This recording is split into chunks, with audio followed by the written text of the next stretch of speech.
Trigonometry के question session में आपका फिर से एक बार स्वागत है। आज हम लोग क्वेश्चन को सॉल्व करते हुए बहुत कुछ नई चीज़ों को सीखने वाले हम लोग हैं।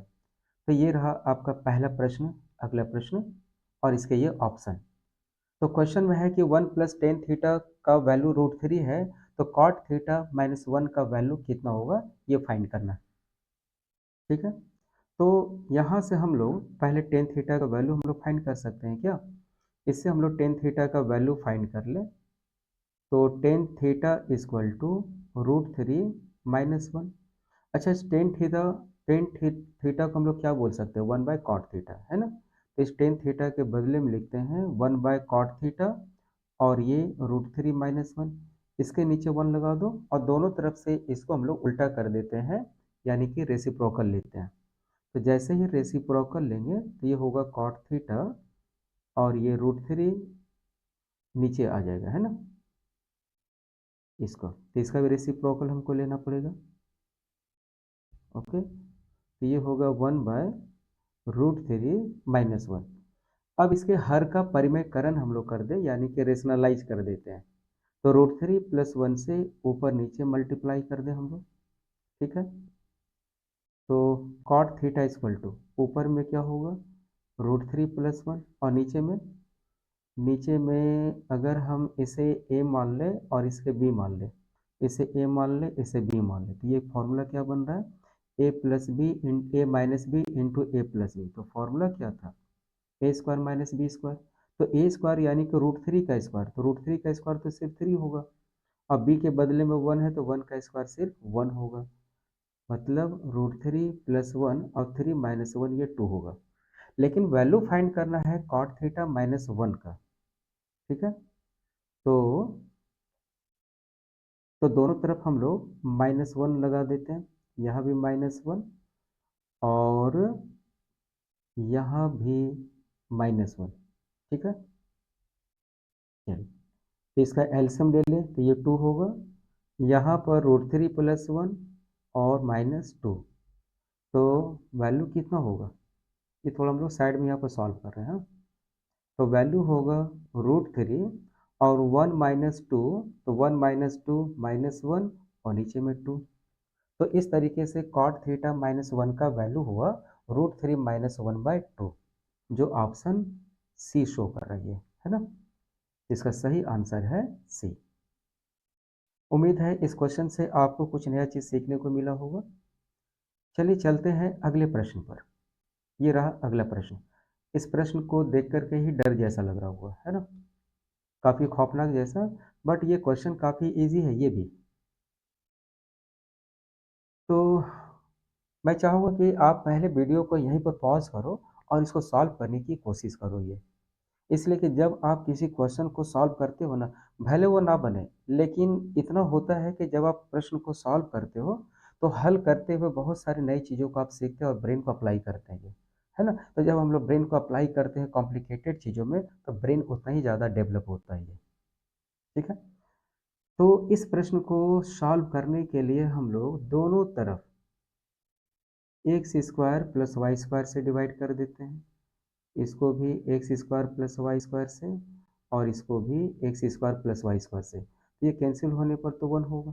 ठीक है, अच्छा, एक चीज़ हम लोग जानते हैं, क्या जानते हैं कि cos² theta plus sin² theta equal to 1। अच्छा, इस cos थीटा को हम लोग क्या बोल सकते हैं? cos theta into cos theta, और ये sin² थीटा को हम लोग क्या कहेंगे? sin theta into sin theta equal to 1।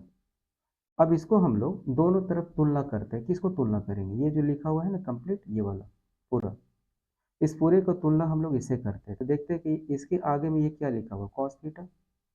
तो यहाँ भी क्या है? cos theta. ठीक है, तो इस cos के पहले में ये वाला पार्ट है, ये वाला पार्ट, इस cos के पहले ये वाला है। इसका मतलब ये हुआ कि जब हम दोनों तरफ तुलना करते हैं तो cos थीटा का वैल्यू मिलता है 2xy/x²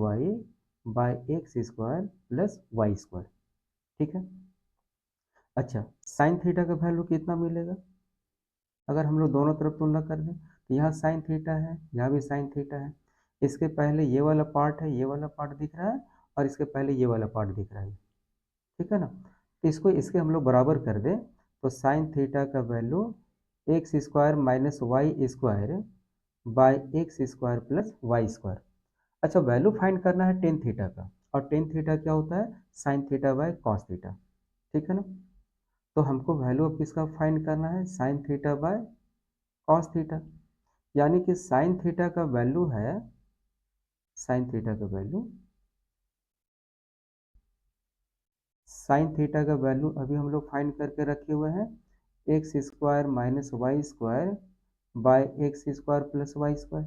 और कॉस थीटा का value 2xy by x square plus y square. ठीक है? तो इसको अगर हम लोग कैंसिल कर दें तो रिजल्ट क्या मिलता है? तो रिजल्ट हुआ x square minus y square और नीचे में 2xy। ठीक है? तो ये सही आंसर है ऑप्शन सी। उम्मीद है कि इस क्वेश्चन का सॉल्यूशन से काफ़ी मज़ा आया होगा और कुछ नई चीज़ को सीखने का मौका मिला। आज के पूरे क्लास में आपको हर क्वेश्चन को सॉल्व करते हुए कुछ यूनिक चीज़ सीखने का मौका मिलेगा। ये है अगला प्रश्न। अगर इसको आप सीधे तरीके से सॉल्व करने जाओ ना तो इसमें काफ़ी टाइम लगेगा, बट इसमें भी एक टेक्निक है। ये कभी कभी क्या होता है ना कि कुछ अगर हम लोग कॉमन सेंस का अगर यूज़ कर लें तो हम लोग उस क्वेश्चन को बहुत सेकेंड में ही इसको हम लोग सॉल्व कर सकते हैं। ये ठीक है? अच्छा, ये जो कॉस ए प्लस सेक ए, इसका वैल्यू मतलब ए का कोई ना कोई तो ऐसा वैल्यू होना चाहिए कि जब हम पुट करेंगे तो वो 5/2 आएगा। तो वैल्यू हम लोग क्या जानते हैं? एक जीरो होगा, 30, 45, 60, ठीक है, 90 होता है ये सब वैल्यू। इसमें से किसी एक को हम लोग रख करके देखते हैं कि क्या वैल्यू ये हो सकता है। ठीक है? अच्छा, मान लेते हैं कि अगर हम इस ए के बदले में अगर हम 60 पुट कर दें यहाँ पर। ठीक है? अगर इस ए के बदले में हम लोग 60 पुट कर दें और यहाँ भी हम लोग 60 पुट कर दें तो कॉस ए कॉस 60, तो कॉस 60 का वैल्यू तो 1/2 होता है और सेक 60 का वैल्यू कितना होगा? 2। ठीक है? अब अगर एलसीएम ले ले तो यहाँ पर 2 ये 4 तो ये 5/2, इसका आरएचएस मिल जाता है। इसका मतलब ये हुआ कि जब हम ए का वैल्यू 60 पुट करते हैं तो हमको आरएचएस मिल जाता है। मीन्स एंगल ए का वैल्यू कितना है? वो 60 डिग्री।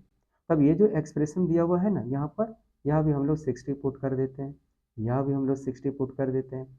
तो साइन 60 का वैल्यू होता है √3/2। तो सब कॉसेक 60 कितना होगा? साइन 60 का उल्टा, यानी कि 2/√3। तो इसका एलसीएम ले लें 2√3। तो √3 को √3 से मल्टीप्लाई कर दे 3 और इस 2 को इससे मल्टीप्लाई कर दे तो 4, 4×3 = 7/2√3। तो आंसर है 7/2√3। ये आंसर होगा। ठीक है? इसके करेक्ट आंसर। मज़ा आया होगा।